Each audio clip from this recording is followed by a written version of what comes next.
Hey everybody, hope you're doing well. It's December 24th, early in the morning as I make this, so Merry Christmas or Happy Holidays if you're watching this.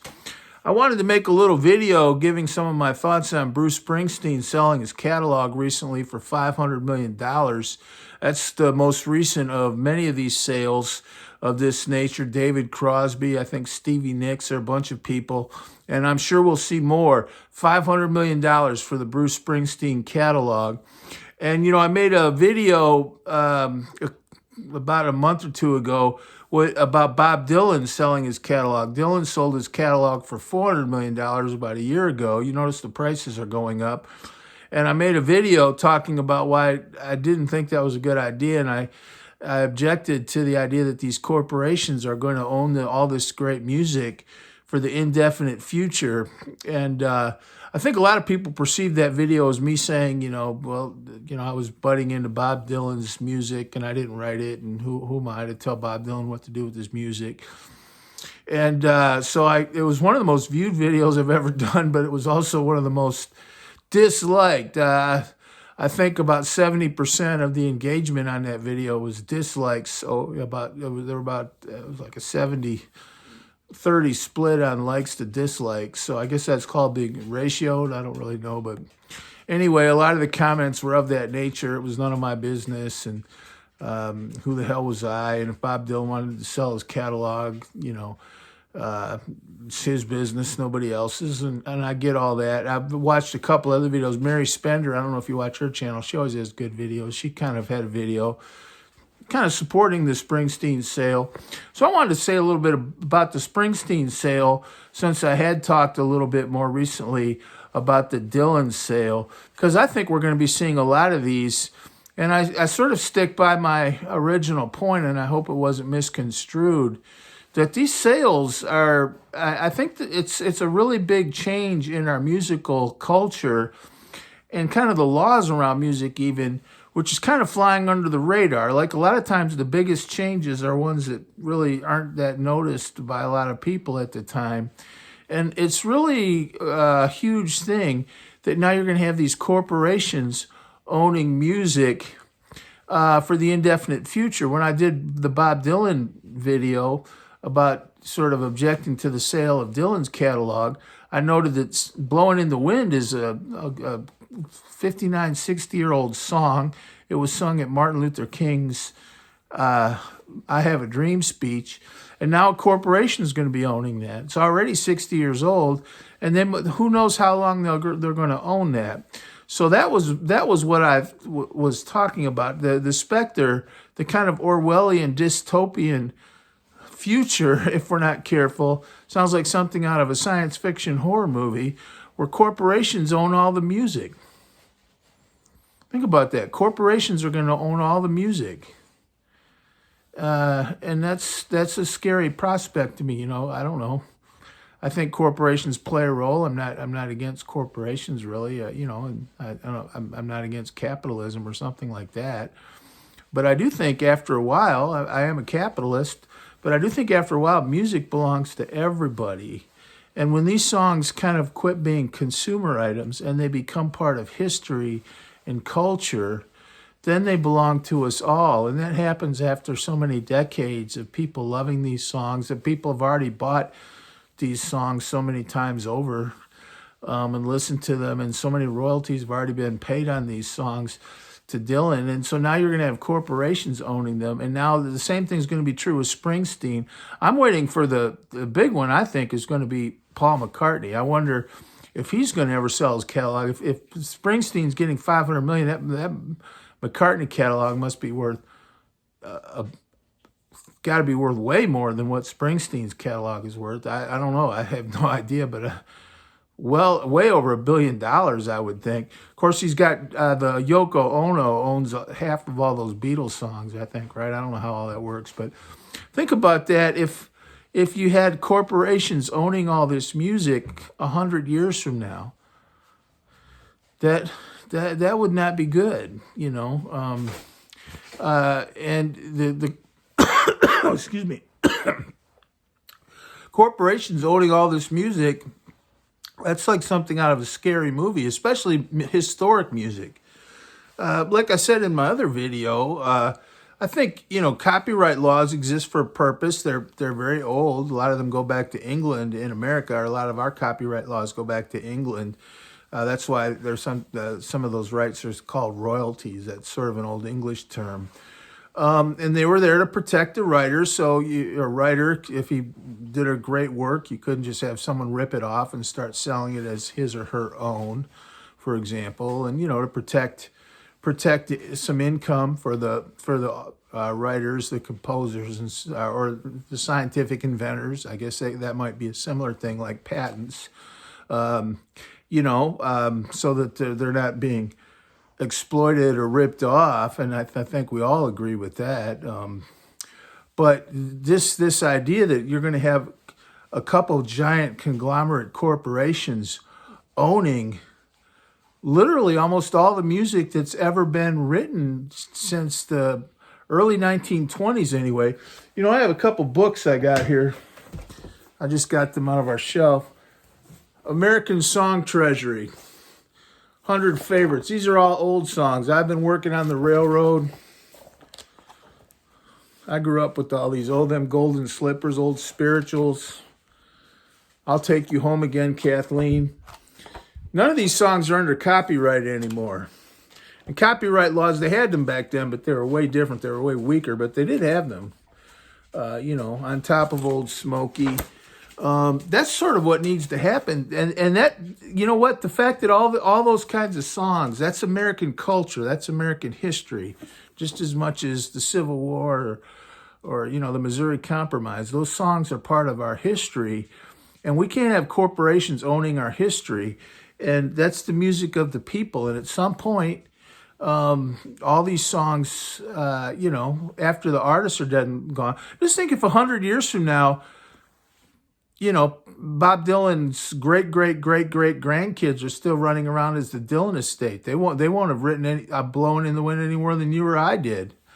And after a while, especially when these artists are gone, and maybe their immediate family members, that music, after so many decades, should pass into the public domain. I've always really felt strongly about that.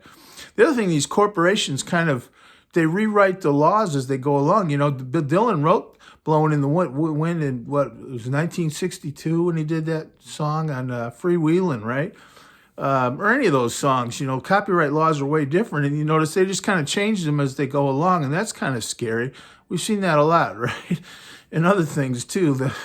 The rules and the policies kind of keep changing to fit the circumstances, and so you really never know what you're going to get. And pretty soon you look around and you realize years have gone by, and what was supposed to be sort of a temporary arrangement becomes this permanent thing, and that's not good. So I think we need to have a vibrant and rock and roll, blues, jazz.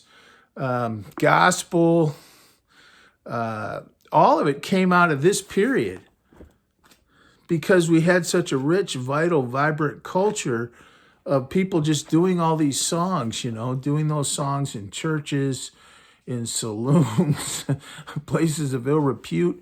So they didn't have electronic systems back then, but all those, and it just kind of, culture is related to the word like growth, like agriculture. They all just kind of grow, and it's such a good thing for music, and having corporations control all that isn't good. Now, it's just another example where now Springsteen's music is going to be owned by a corporation.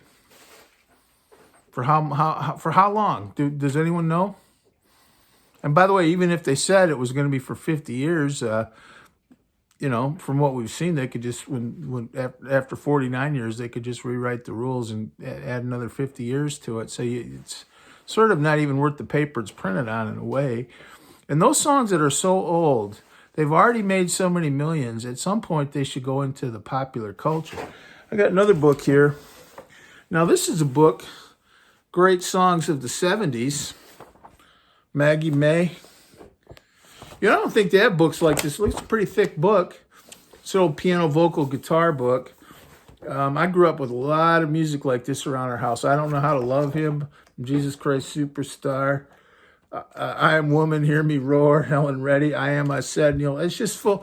Garden Party by Ricky Nelson. All those songs. And I sort of think you don't see these books anymore that much. I think there's a lot of reasons for that, but there are a lot of songs in here. There are 81 songs in this book, And these were current. At the time, these songs were, some of them were only a couple years old when this book was sold. See, the back came off. Let me ask you this. With the way things are today, why would you buy that book? You get in trouble if you sing anything, I guess. You know what else about those laws that bothers me is they're murky. It's never good when you're never really sure what the actual rules are.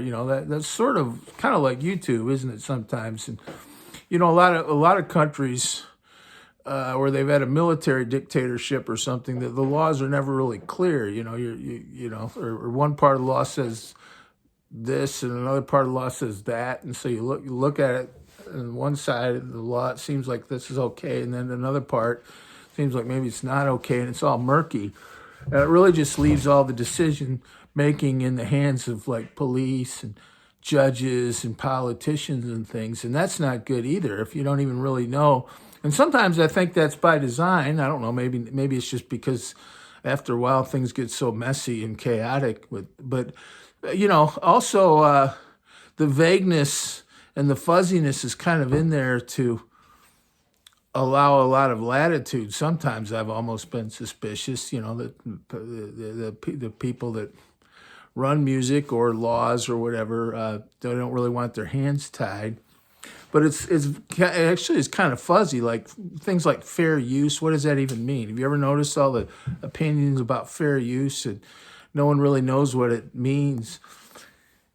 But I find that a very kind of dystopian Orwellian future where corporations own all the music. Here's another book I have. You know what this one is? A hymnal. Christian hymns of the faith. Can you imagine what Christianity would be like if you had corporations owning all the music that was ever written to the glory of God? We're going to sing Silent. How many of you are going to sing Silent Night? How many of you are going to sing Silent Night tonight in church? How would you like that if you had to get permission from somebody to sing that in church? Huh? How'd you like to have permission to sing Away in a Manger, or get sued if you sang Hark the Herald Angels Sing? How'd you like to get sued if you said the Lord's Prayer and you have to get some license for your church to say the Lord's Prayer, the Apostles' Creed? Be pretty bad situation, wouldn't it? All those things belong to everybody. And they're creative work, there's some great music in those hymnals, right? But it's part of history. It's part of a shared heritage at this point, whatever it might have been, all those centuries ago when a lot of that was written. But that's such we don't want to have corporations owning all our music going forward. The one thing I will say, I watched Rick Beato had a video on this subject, and he's always has a good take on things and knows a lot about it, and of course has been, I think even testified in Congress about some of these kinds of copyright issues. But one thing he said that I did feel kind of good about, I think he said corporations might do a lot better job running some of these catalogs than family members of deceased artists.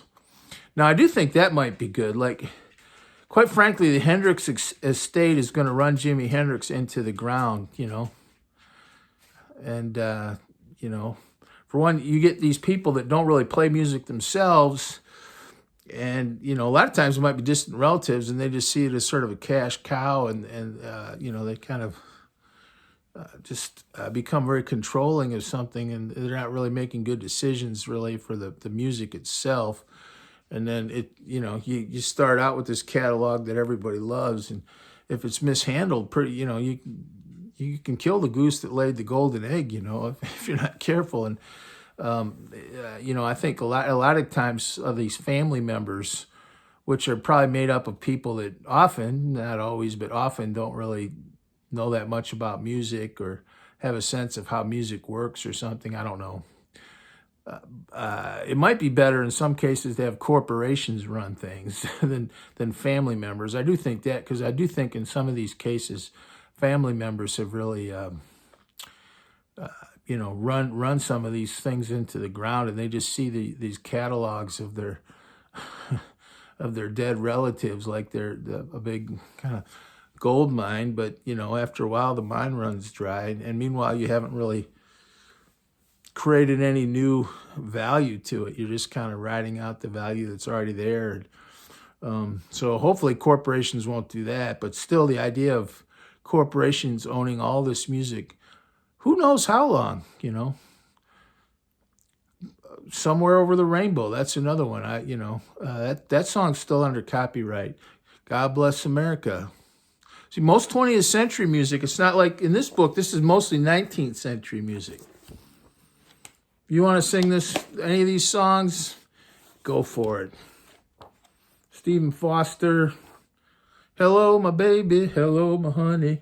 Some of those, when you get into the 20s, are still under copyright. Hello, My Baby, 1899. Hello, my baby, hello, my honey, hello, my ragtime gal. Send me a kiss by wire. Baby, my heart's on fire. If you refuse me, honey, you lose me, then I'll be all alone. Oh, baby, telephone and tell me I'm your own. My family, my mom's side in particular, sang all those songs. When Johnny Comes Marching Home Again, 1898. 20th century music's already not like that. A lot of songs, even from the 20s, I think Cole Porter, all those songs were still under copyright. I've talked about it before, but this Springsteen sale is just another example, and there's going to be more. Wait till they start selling Beatles catalogs like this.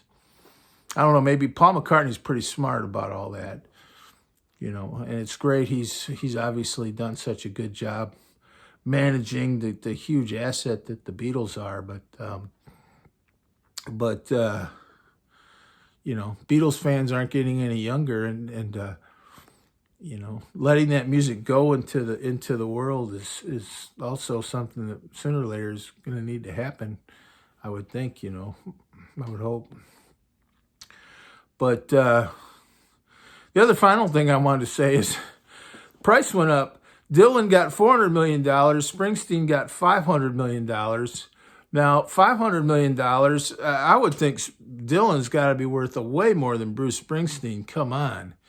Nothing wrong. I like Bruce Springsteen, Born to Be Run, and, he's got definitely some good songs. But compared to Dylan, no way. Dylan is a cultural touchstone, I thought, well, one, maybe they're thinking, well, Dylan fans aren't really our target market. Dylan fans don't buy enough Nike shoes and, all the cell phone contracts or whatever they're going to be using to sell. It's kind of like old viewers that watch television. There might be a lot of them, but they don't buy a lot of stuff. So even if a show has a bunch of old viewers, that doesn't really count in the same way. So maybe they think Springsteen's more marketable to some of the things they want to do with it, or prices going up. Dylan sold a year ago for $400 million. Now it's $500 million for Springsteen. Prices going up. Sell now. By the way, if it keeps going up, maybe it'll drop, like a bubble.